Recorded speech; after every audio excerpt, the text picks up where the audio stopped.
Hello friends, Radhe Radhe. Shri Ramcharitmanas पाठ की सुंदर पंक्तियां हैं। अर्थ के साथ में सुंदर कांड चल रहा है। इसको तो आपको रोज़ बजाना चाहिए अपने घर में। ये चौपाइयाँ अर्थ के साथ जब आपके घर में बजेंगी, सारे निगेटिविटी दूर हो जाएगी और पॉजिटिव ऊर्जा का विस्तार होगा। आपके घर में पूरी फैल जाएगी पॉजिटिव ऊर्जा। तो भगवान राम जब अयोध्या वापस आए हैं विभीषण का राज्याभिषेक करके, तो उनके साथ में सभी लोग आए थे अयोध्या। सुग्रीव, अंगद, जामवंत सभी लोग आए थे रामचंद्र जी के साथ। और जब पुष्पक विमान से ये आए तो सबसे मिलते हुए आए थे। जिनसे जिनसे मिलते हुए गए थे उन्हीं से मिलते मिलते आए थे, क्योंकि सबको वचन दिया था कि मैं वापसी में मिलूँगा। तो जब आए हैं वहाँ सब रुके हैं, नगर भर को सजाया गया है, उत्साह उल्लास है, सब नाच गा रहे हैं और सारे लोग राजमहल में ठहरे हैं। वहाँ जब राम का राज्याभिषेक हो जाता है तो एक एक करके सबको विदा दी जाती है। सब अपने अपने स्थान को वापस जाते हैं। हनुमान जी वहीं रह जाते हैं, वो नहीं जाते हैं, क्योंकि हनुमान जी को तो सीता जी ने अपना बेटा मान लिया था। तो वो सेवक के रूप में हमेशा रामचंद्र जी के साथ रहे हैं। इसीलिए जब भक्ति पे शक्ति की बात आई तो हनुमान जी ने सबसे बड़ा उदाहरण दिया है भक्ति की शक्ति कि जब बात छिड़ गई कि भक्ति में क्या शक्ति है और भक्ति से क्या होता है इस सब में, तो तुरंत हनुमान जी ने सीना फाड़ दिखा डाला। जब सीना फाड़ा तो उनके सीने में सिया राम जी विराजमान थे। लोग देखकर आश्चर्यचकित हो गए, चौंक गए, मान लिए कि ये सच है और हनुमान जी के जैसा कोई भक्त नहीं है संसार में। और हनुमान जी आज के समय में भी हैं, कलयुग के में भी हनुमान जी हैं। इनका जप, इनका नाम, इनकी पूजा, इनकी महिमा का गुणगान करना भक्तों के लिए बहुत बड़ी बात है कि जो कर ले जाए वो इनका बन जाए और उसके बिगड़े काम बन जाएंगे, ज़िंदगी सुधर जाएगी। हनुमान जी ऐसे हैं कि बिगड़े काम बना देते हैं और पल भर में पहुंचने वाले हैं, पल भर में मुसीबत को टालने वाले हैं, दूर कर देते हैं। तो और लोग भक्ति की शक्ति देखते भी हैं कि इनको मानते हैं। जो लोग आज भी लखनऊ में देखिए हनुमान सेतु पे एक से एक बड़े व्यापारी बिजनेसमैन हैं, पर क्या है, रोज़ सेवा देने जाते हैं वहाँ हनुमान सेतु मंदिर में। वहाँ सेवा देते हैं। सेवा में क्या है, कोई वहाँ धुलाई सफाई कराता है, कोई मंदिर को सजवाता है, कोई झाड़ू लगाता है। फ्री में जाके वहाँ सब रोज़ सेवा देते हैं और सब करके फिर अपनी शॉप पे जाते हैं। अपने बिजनेस, जो भी उनका बिजनेस है उसमें जाके वो अपना हाथ लगाते हैं। दिन दूने रात चौगुने बढ़ते हैं। इसका साक्षात प्रमाण है। जो लोग जाते हैं वहाँ सुबह के टाइम जाके देखो, शाम के टाइम आरती में देखो, कितने लोग प्रतिदिन जाके वहाँ खड़े होते हैं। भगवान को साक्षात्कार भी होता है।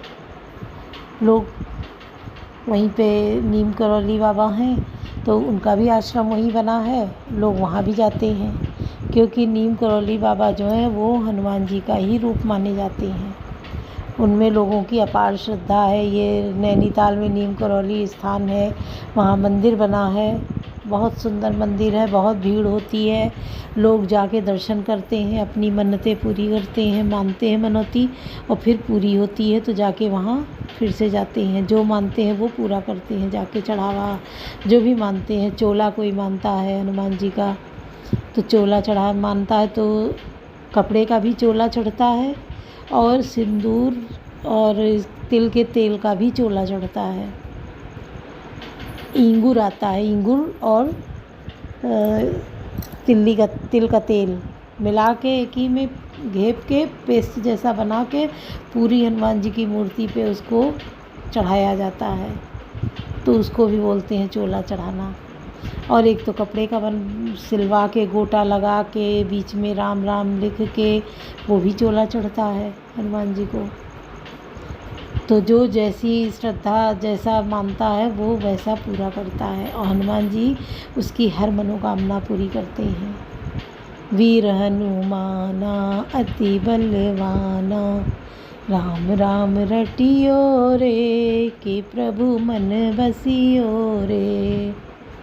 जो कोई आवे अर्जी लगावे, अर्जी लगाए के भोग चढ़ावे, सबकी सुनियो रे, राम राम रटियो रे।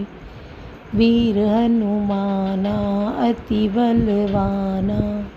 तो सुनिए, बहुत सुंदर प्रसंग है, अच्छा लगेगा।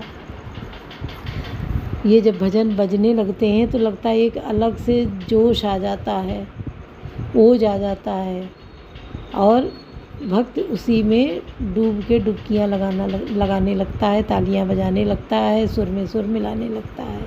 तो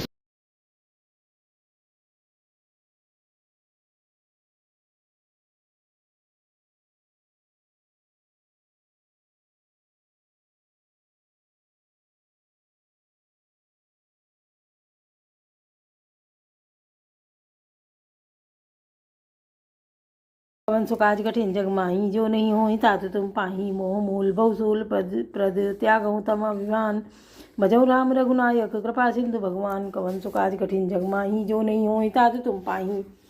मोह ही जिनका मूल है, ऐसे अज्ञान जनित बहुत पीड़ा देने वाले तम रूप अभिमान का त्याग कर दो, और रघुकुल के स्वामी कृपा के समुद्र भगवान श्री रामचंद्र जी का भजन करो। यद्यपि कही कपि अति हित बानी, भगत विवेक विरज नय सानी। बोला बिहस महाअभिमानी, मिला हमें कपि गुरु बड़ ज्ञानी। यद्यपि हनुमान जी ने भक्ति ज्ञान वैराग्य और नीति से सनी हुई बहुत ही हित की वाणी कही, तो भी वह महान अभिमानी रावण बहुत हंसकर व्यंग से बोला कि हमें यह बंदर बड़ा ज्ञानी गुरु मिला। मृत्यु निकट आई खल तो ही, लागे सदम सिखावन मोही। उल्टा होई है कहे हनुमाना, मति भ्रम तोर प्रकट में जाना। रे दुष्ट तेरी मृत्यु निकट आ गई है, अधम मुझे शिक्षा देने चला है। हनुमान जी ने कहा कि इससे उल्टा ही होगा, अर्थात मृत्यु तेरी निकट आई है, मेरी नहीं है, तेरी मति भ्रम बुद्धि का फेर है, मैंने प्रत्यक्ष जान लिया है।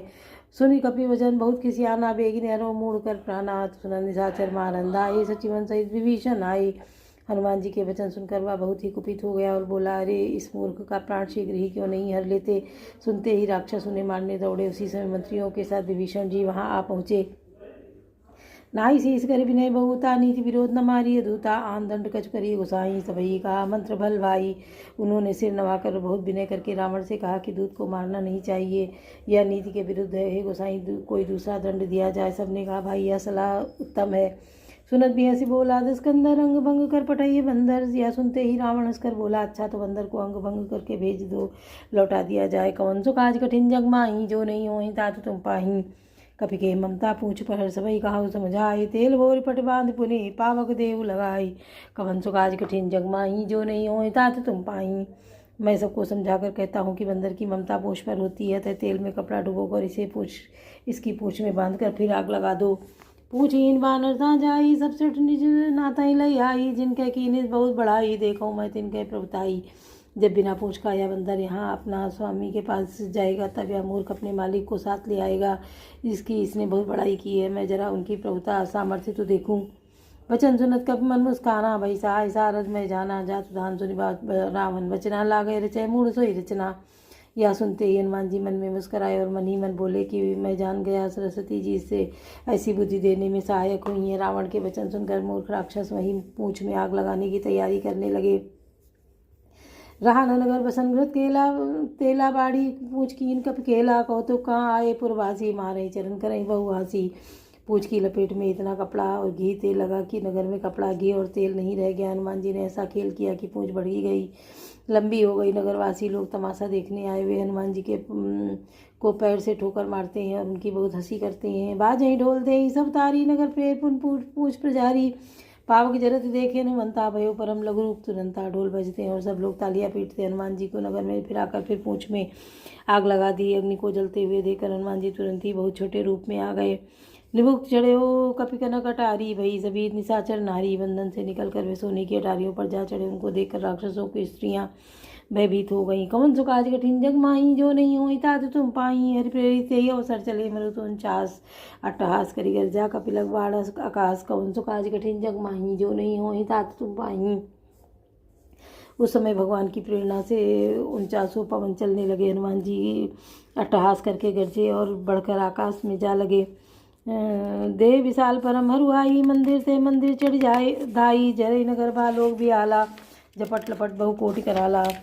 देह बड़ी विशाल परंतु बहुत ही हल्की फुर्ती लिए वे दौड़कर एक महल से दूसरे महल पर चढ़ जाते हैं। नगर जल रहा है, लोग बेहाल हो गए हैं। आगे की करोड़ों भयंकर लपटें झपट रही हैं। तात मातु सुने पुकारा, यही अवसर को हमें उबारा। हम जो कहा या कभी नहीं होई, वानर रूप धरे सुर कोई। हाय बप्पा हाय मैया, इस अवसर पर हमें कौन बचावेगा। चारों ओर यही पुकार सुनाई पड़ रही है। हमने तो पहले ही कहा था कि अब वानर नहीं है, वानर का रूप रखे कोई देवता है। साधु अवज्ञा कर फल ऐसा, जरई नगर अनाथ कर जैसा। झारा नगर निमिषक माही, एक विभीषण कर ग्रह नाही। साधु के अपमान का यह फल है कि नगर अनाथ के नगर की तरह जल रहा है। हनुमान जी ने एक ही क्षण में सारा नगर जला डाला, एक विभीषण का घर नहीं जलाया। ताकर दूत अनल जय सिर जा, जरा न सोते कारण गिर जा। उलट पलट डंका सब जारी, कूद परा पुण्य सिंधु मजारी। शिव जी कहते हैं, पार्वती जिन्होंने अग्नि को बनाया, हनुमान जी उन्हीं के दूत हैं, इसी कारण वे अग्नि से नहीं जले। हनुमान जी ने उलट पलट कर एक ओर से दूसरी ओर तक सारी लंका जला दी। फिर वे समुद्र में कूद पड़े। कवन सो काज कठिन जग माही, जो नहीं होए तात तुम पाही। पूछ बुझाई खोई श्रम, धरि लग रूप होर। जनक के आगे ठाड़ भयो कर जोर। कवन सो काज कठिन जग माही, जो नहीं होए तात तुम पाही। पूछ बुझाकर थकावट दूर करके और फिर छोटा सा रूप धारण कर हनुमान जी श्री जानकी जी के सामने हाथ जोड़कर खड़े हुए। मातु मोहि दीजय कछु चीना, जैसे रघुनायक मोहि दीना। चूड़ामणि उतार तब दयऊ, वर समेत पवन सुत लयऊ। हनुमान जी ने कहा, हे माता, मुझे कोई चिन्ह पहचान दीजिए, जैसे रघुनाथ जी ने मुझे दिया था। तब सीता जी ने चूड़ामणि उतार कर दी। हनुमान जी ने उसको हर्षपूर्वक ले लिया। कहो तात असमोर प्रणामा, सब प्रकार प्रभु पूरन कामा। दीन दयाल विरुद्ध संभारी, हरौनाथ मम संकट भारी। जानकी जी ने कहा, हे तात, मेरा प्रणाम निवेदन करना और इस प्रकार कहना कि प्रभु, यद्यपि आप सब प्रकार से पूर्ण काम है, आपको किसी प्रकार की कामना नहीं है, तथापि दीनों दुखियों पर दया करना आपका विरध है। मैं दीन हूँ, अतः उस विरध को याद करके हे नाथ, मेरे भारी संकट को दूर कीजिए। तात चक्र सक्र सुत कथा सुनायो, बान प्रताप प्रभु समझायो। मास दिवस महु नाथ ना आवा, तो पुनि मोहि जियत नहीं पावा। हे तात, इंद्रपुत्र जयंत की कथा घटना सुनाना और प्रभु को उनके बाण का प्रताप समझाना, स्मरण कराना। यदि महीने भर में नाथ ना आवे तो फिर मुझे जीती न पाएंगे। कहू कपि के विधि राखो प्राणा, तुम तात कहा तब जाना। ते ते ते हुई देख शीतल भई छाती, पुनि मोह कहूँ सोई।